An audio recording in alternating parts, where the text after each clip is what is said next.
வாழ்க வளமுடன். நான் உங்கள் சந்திரம்மா பேசுகிறேன். எங்கள் வீட்டில் கஞ்சி மாவு நாங்களே தயார் பண்ணி எங்கள் பசங்க என் பையனுக்கு கொடுத்தேன். நான் ஃபஸ்ட்டு என் பையனை வளர்த்து இப்போ எங்கள் பேர பசங்களுக்கும் நாங்கள் அதே கஞ்சி மாவே நாங்கள் டெய்லி ப்ரிப்பேர் பண்ணி நான் கொடுத்துட்டுருக்கேன். வீட்லேயே வீட்லேயே செய்கிற பழக்கம் எங்களுக்கு இருக்குது. நாங்கள் அதே மாதிரி செஞ்சு இன்னைய வரைக்கும் கொடுத்துட்ருக்கோம் எல்லாருக்கும். எங்கள் வீட்டில் 3 பேர பசங்களும் அதே தான் குடிக்கிறாங்க. எல்லோரும் நல்லா காலையில் எழுந்தோடனே முதல் வேலையாக ப்ரஷ் பண்ணிவிட்டு ஒரு கப்பு கஞ்சி குடிச்சிடுவாங்க எல்லோரும். வேறு எதுவுமே இல்லை. வீட்டில் இருக்கிற நீங்கள் எல்லாருமே கூட உங்கள் பசங்களுக்கு கூட இந்த கஞ்சி பவுடரு இல்லை நீங்கள் செஞ்சாலும் சரி, இல்லை எங்ககிட்ட இந்த வாங்கிக்கினாலும் சரி, ஒரு கப்பு கஞ்சி கொடுத்துட்டு ஒரு தோசை ஏதோ ஒன்று பசங்க சாப்பிட்டா கூட பரவாயில்ல. அதில் எல்லா ஸ்ட்ரென்த்தும் அவங்களுக்கு வந்துடும். இருக்கிறாங்க, ஹெல்த்தியாகவும் வெல்த்தியாகவும் இருக்காங்க. கஞ்சி மாவு எப்படி அரைக்கிறதுன்றதை பார்க்கலாம் வாங்க. வாங்க. சத்து மாவுக்கு என்னென்ன பொருள் அதில் சேர்க்குறேன்றதை உங்களுக்கு விடாவரியாக சொல்கிறேன், விளக்கமாக சொல்கிறேன். கேழ்வரகு 3 கிலோ. முதல் கேழ்வரகு தான். கேழ்வரகு 3 கிலோ. 3 கிலோவுக்கு வேறு என்னென்ன நான் அதுக்கு அளவு சொல்கிறேன்றதை பாருங்கள். கேழ்வரகை வறுத்து எடுத்துக்கலாம். இது பாருங்கள், 3 கிலோ கேழ்வரகை வறுத்து பின்னாடி பக்கத்துலேயே ஒரு துணி, ஏதாவது ஒரு காட்டன் துணி போட்டு அதை ஆறி தான் நம்ம மிஷினுக்கு கொடுக்கணும். அதனால் போட்டு வச்சுருக்கேன்.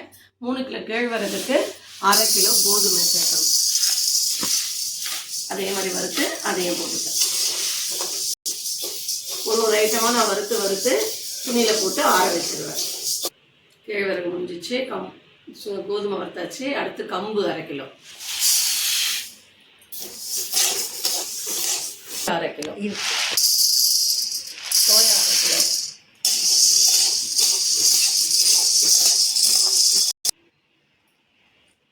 சோயா சோளம், மக்கா சோளம் இல்லை, சோளம் இது வெறும் சோளம்.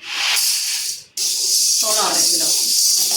3 கிலோ கேழ்வரகுக்கு எல்லாமே 1/2 கிலோ தான். உடைச்சக்கல்ல 1/2 கிலோ. அடுத்து உடைச்சக்கல்ல 1/2 கிலோ.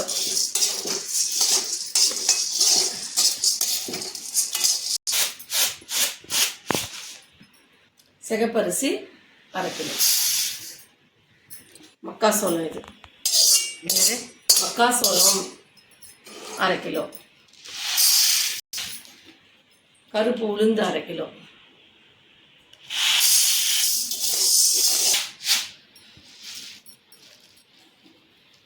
பச்சைப்பயிறு 1/2 கிலோ.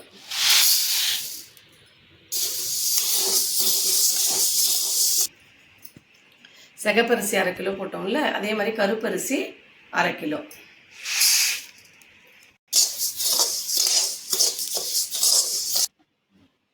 கிலோ வெள்ளை மூக்கடலை.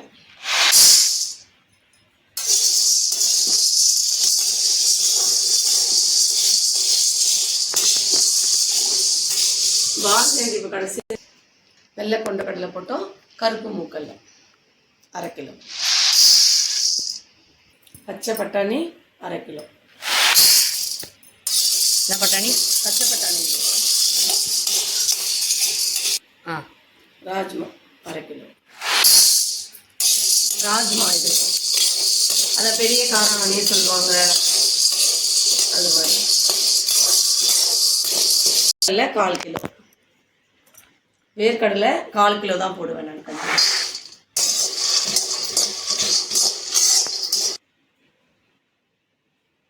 வால்ரி 1/4 கிலோ. இதே இந்த கஞ்சி ஐட்டத்தில் கேழ்வரகு இதெல்லாம் போடுறதுல கொஞ்சம் சீக்கிரம் பண்ணாத இருக்கும்.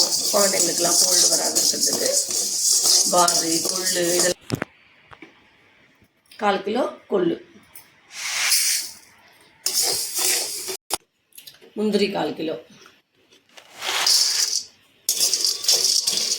முந்திரி 1/4 கிலோ. பாதாம் 1/4 கிலோ.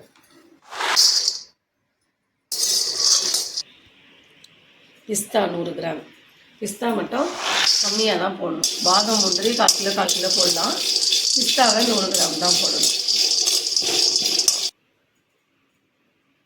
ஏலக்காய் 50 கிராம். கடைசி ஐட்டம் சுக்கு 100 கிராம்.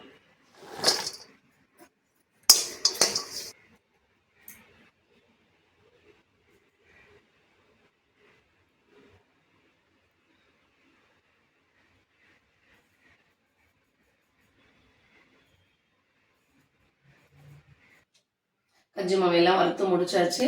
நாங்கள் எங்கள் கஞ்சி மாவில் 23 ஐட்டம் சேர்த்துருக்கோம். 23 ஐட்டத்தை சேர்த்து நாங்கள் கஞ்சி பவுடர் ரெடி பண்ணிவிடுவோம். இப்போ நான் கொட்டி வச்சுக்கிறது எல்லாம் நல்லா ஆற விட்டுட்டு அதுக்கப்புறம் மிஷினில் எடுத்து பவுடர் பண்ணி எடுத்து வந்துடுவேன். இந்த கஞ்சை வந்து எப்படி காசுறதுன்றதை நான் நெக்ஸ்ட் வீடியோவில் உங்களுக்கு காமிக்கிறேன். சின்ன குழந்தைங்களுக்கு சுகர் போட்டு கொடுங்க. வயசானவங்க கொஞ்சம் முடியாதவங்களும் நீங்கள் சுகர் போட்டுக்காத, கொஞ்சமாக சால்ட்டு போட்டு குடிக்கலாம். சுகர் சேர்த்துக்க வேண்டிய அவசியம் கிடையாது. ஓகேவா? நெக்ஸ்ட் வீடியோவில் பார்க்கலாம்.